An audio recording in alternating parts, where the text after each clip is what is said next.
Well, howdy, nearly senior citizen here, boys and girls, and all of our non-binary friends, and welcome to this, another brand new day. Definitely a thumbs up on that. Now, this is the second time I've started this, and the first time I had Little Ghost out because he's up, but things just started to go so poorly. I had drank some soda, I was just non-stop belching, it turned into a nightmare, so I've started over, and he's, while active, far enough away, and I don't want to bother him. So tomorrow, hopefully, some recording of Little Ghost. Definitely a good thing. Still, though, for the Shelton, Washington weather report, I did not go walkies this morning, so even though I can see outside that it's light and bright and the sun's going to be coming up, well, of course, I mean, it would anyway, no matter what, but it's not raining or any such stuff like that. That's nice. It's good. And I went walkies last night, and that was nice as well. There were no stars out. Well, I mean, the stars were out, but there was a cloud cover, and it wasn't that cold. So it's definitely turning into spring. Definitely a thumbs up.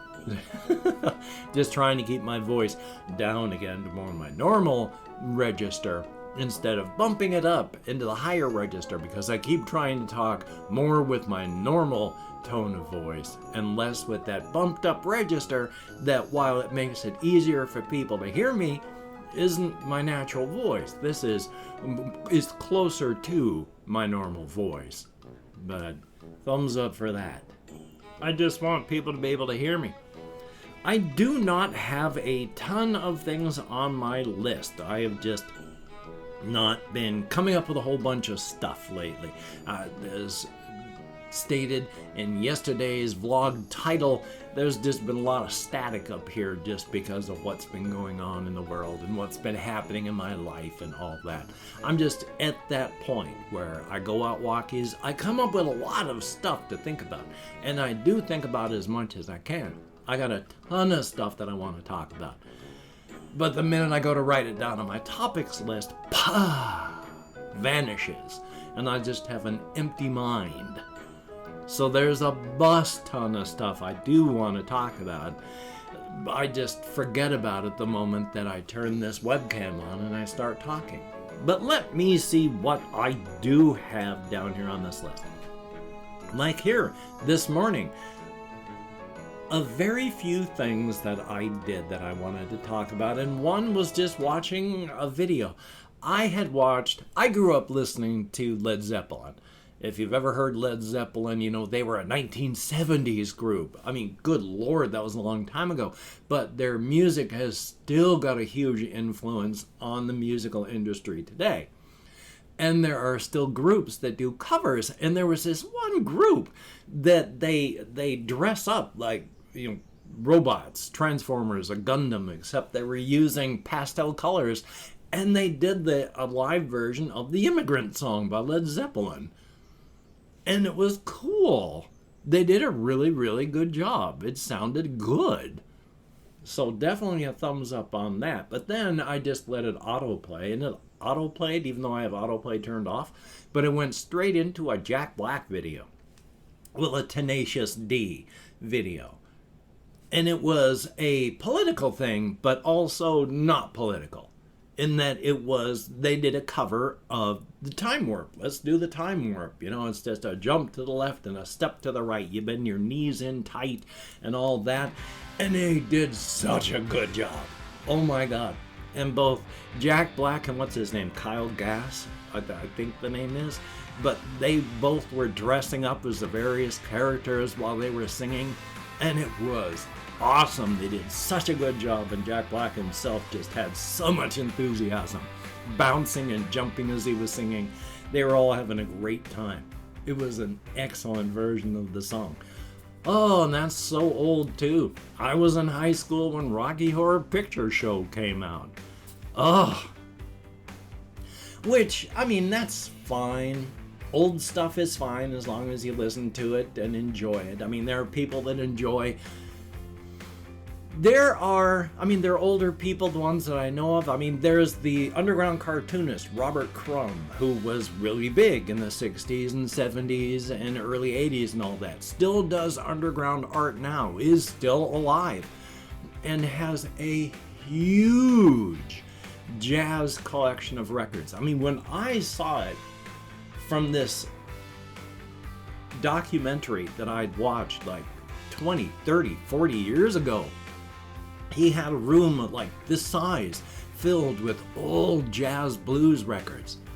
It's probably so much more by this time. As long as you enjoy whatever you enjoy, the time that it was made isn't really important. Well, in ways it is, because the more time passes, the harder it becomes to find any of this stuff. But past that, if you enjoy it and it's good, then it's good. I mean, culturally, times change, interests change, people like or dislike other things. But if you enjoy it, enjoy it. It doesn't matter how old it is. So thumbs up for that. I mean, I listen to new stuff, I listen to old stuff. On the whole, I try to listen to new stuff just because I don't like the feelings of nostalgia. I mean, for me, nostalgia is just unpleasant because I do not like being reminded of people that are dead, places that are gone, and situations that can never occur again. I don't like that. There are some things from my youth that I can listen to that have no emotional hooks and that sort of stuff I like listening to again. I mean, like I said, I like listening to the Rocky Horror Picture Show stuff. And I was in high school when that came out. There are a lot of emotional hooks. Luckily, they're not negative, but still, thumbs up for that. And just past that is just a whole lot of stuff that I've been thinking of while trying to be creative, because you need to keep your brain moving and working and thinking, no matter how difficult things are. And this is difficult times right now. I mean, once again, just as a quick semi-political thing, I mean, in the United States, I've mentioned we got one half of the government that, yes, government is government, and a lot of people that seek power shouldn't get it. And so the people that seek power in government should not have the power they have in government. Just because you want it is a good reason for you not to have it. But right now we have one set of people in the United States government that are trying to help people, and we got the other half of the government that is just freaking out because a toy company ungendered a potato. So the state of politics in the United States is a nightmare. So joy. I mean, other countries have got issues as well. I mean, there's other countries, and these are strong, good democracies, and I just thoroughly am with that, because these are places, other countries where the people get pissed, they start hurling furniture through the windows and doors of the people in charge. It's like, we don't like the job you've done. We're going to come in and trash your office and destroy it because you've pissed us off. Work for us. I think that's good. You know, the people's voices are being heard. That don't happen here. When the people's voices start to come up, if it's from one side, then they bring out the fire hoses and the dogs. And if it's the other side, well, of course, then they just investigate insurrection and treason because they tried to overthrow the United States government. But anyway, creative stuff as I've gone walking, or at least tried to be creative. One of the things that I've been working on, because of course I could work on stories continuously and ideas, I still have. I mentioned that there's this little keychain, which when you come up on, in the terms of my cosmic horror stories, power levels, human beings and all of us down here, we're Gokura. That's the numberless. Prey. And then the bump up is Gekirei, and then Gekiri, Gekiru, and then the Gekira. Amaterasu, mother of all, the highest, most powerful cosmic horror out there. But Gekirei effectively translates to tiny predator, and Gekiri is predator. Gekiru, armored predator. And when you come down to like what the different power levels would be, it's like if it was down to like somebody shooting guns, a Gakiri, the lowest power, would be that sort of person that spends time setting up their rifle, they look through it carefully, they aim, they fire, and they're close to the target.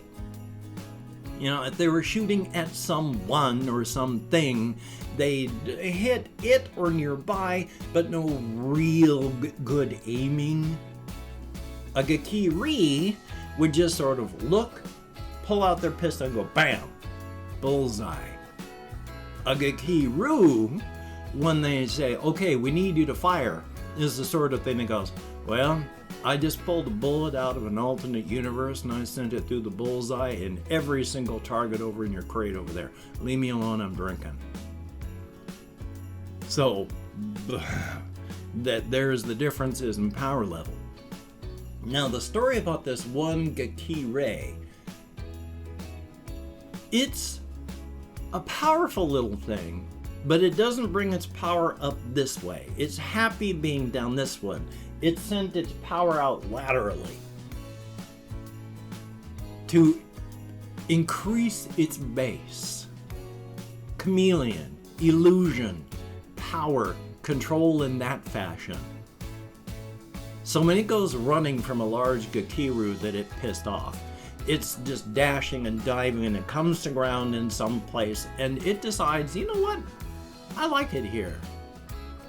And when it starts taking over, it doesn't do it in a big, I'm sitting in a throne and this is my Tower of Skulls sort of way. No. When he comes out of hiding, Silas Grimm,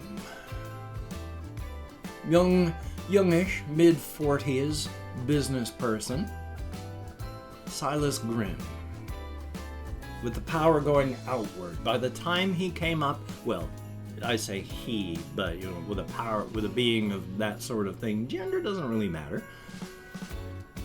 By the time it came out and walked up to the mayor of this one city, it had been working for 20, 30 years behind the scenes, so it just came up and effectively said to the mayor, "Hi, my name is Silas Grimm. I'm in charge here. You are just another one of my toys. I'm gonna let you do what you're doing. You're doing a great job. You just keep doing what you're doing, but remember, I'm the boss." And effectively just saying that. And of course, the mayor just goes, okay, just tell me what to do. Because there's all these little wires and hooks that go into everybody, and all it has to do is tug a few of them. Doesn't want to make major changes. It's little chameleon things, little control things, little illusion things. So everything still continues the way it has been for a while, only everyone in charge knows who's the boss. And the boss doesn't bother itself with trying to do the little things. That's why there's a mayor. That's why there's a governor of the state. But it just takes over this city. Again, like I said, it's been working for decades so that there is a military base within the city confines. And there's a lot of resources that have been sent there. Business has been bolstered. It is a large, growing commercial center. And at the center of it is that little spider, the Gakire. It's only afterward that they start doing the little things like things cutting off ties with the rest of the country and cutting off ties and saying, okay, we're just our own little sovereign city. And with all the little hooks and wires from this Gakire, it's got little reaches all around the world. And so when a military strike team says, okay, you need to go in there and do this, it's already got these fingers in their heads so that then when they fly in, they jump out of their craft and immediately run up and say, all right, what do you need us to do? We're here to help. And they're on the Gakire side. And so what do? You try to cut off the lines, but it's got hooks and all those people that like watch the satellite things. So when there's satellite evidence that there's a whole line of trucks filled with goods coming into the city that they should not do, they just forget to tell people that it's happening. And so all these truck lines and supply lines and airlines are still flying stuff in, and no one can stop it. And they're trying, and they're desperate, and they try to shoot stuff down, but that doesn't work. And it's just this one fat little spider behind the scenes running stuff as things are getting bigger and bigger. But more on that on another day, because I've opened up 24 hours worth of comments, my community tab, and I'm going to go through and thank 20 to 25 people for having left me a comment. I am not reading the comments right now. I'm going to read them afterward. Thumbs up each one I do. Answer as many as my executive dysfunction will allow. Thumbs up and thank you so very much. If I mispronounce a username, no disrespect is intended. I'm an American English speaker, and even though I count in American Sign Language, don't need to point at my head for this one, with my depression, fibromyalgia, and more, I'm sometimes like I can remember what my own name is. So, we have Jeannie Bunny, thumbs up and thank you. John Bledsoe, greatly appreciated. We have Bobby Olson, thumbs up and thank you. Denial, greatly appreciated. Jarpy, thumbs up and thank you. And Easy Go Person, YT, thumbs up. Oh, excuse me. DC Topo, greatly appreciated. Gamezilla, greatly appreciated. Russian Timing, good to see you in the comments. Smells Like Nothing, well, sometimes. Betty Warsaw, thumbs up. Charlie Brunel, and then Levi, greatly appreciate. Colin Reisner, thumbs up. Jacob DLC3, thumbs up. Isabella, greatly appreciated. Advanced Poison, greatly appreciated. Ricky Bettini with the daily reminder to live every day to its fullest. And we have Ice Damon, greatly appreciated. And that's it. Thumbs up and thank you, each and every one of you. You get me out of my head, into the world, dealing with real people, greatly appreciated. A thumbs up and thank you so very, very much. If you could, let's go symmetrical. If you could check out my various things down below, I have Twitter, Facebook, Patreon.com. If you could become a Patreon.com patron, like one of these beautiful and awesome people, that would be beautiful and awesome. Hopefully tomorrow I've got the updated list. I hate having executive dysfunction. Ugh. And if you could check out my other links down below, if you'd like to help me out. Let me start out otherwise. If you'd like to help me out without sending money through the patronage, I have a PayPal link down below. And if you'd like to help me out without sending money at all, I have an Amazon wish list link as well with things like cat food, hamster bedding, silly things, not silly things. If you could check it out, that would be very cool. Do not feel obligated. I do not feel entitled. And if you cannot donate, or you simply do not donate, I take all good wishes and I deposit them on the bank of my heart, where I draw interest. So thank you very much. And if you could toss me a like, I appreciate all the positive validation I get from my existence, a definite thumbs up. And of course, if you could hit the notification bell, there we go, on the subscription button, that would be very, very cool. I'm having difficulty speaking English today. Thumbs up. It's a brain thing, not a mouth thing. Oof. And of course, the horse head of encouragement has nothing but encouragement, good wishes, and love for all of us. We are a wonderful and beautiful creative species, and the horse of judgment, the horse head of encouragement recognizes that and wishes it to flourish for all of us. And of course, Black Lives Matter. And during these hard times, trying to stay as safe as creative as you possibly can. Definitely a thumbs up on that. Past that, I'm only just marveling inside at how terrible a job I've done today and how I've done nothing at all. So thumbs up for feeling good about life. Sorry about my dentures, and I hope that your day is good. So, if you have to go out, please wear a mask, wash your hands, try not to touch your face, practice your social distancing, and if you don't have to go out, please don't go out. Be safe. Be careful. So, you take care. Have a great day today. I will see you on the flip side, and that is a very good thing.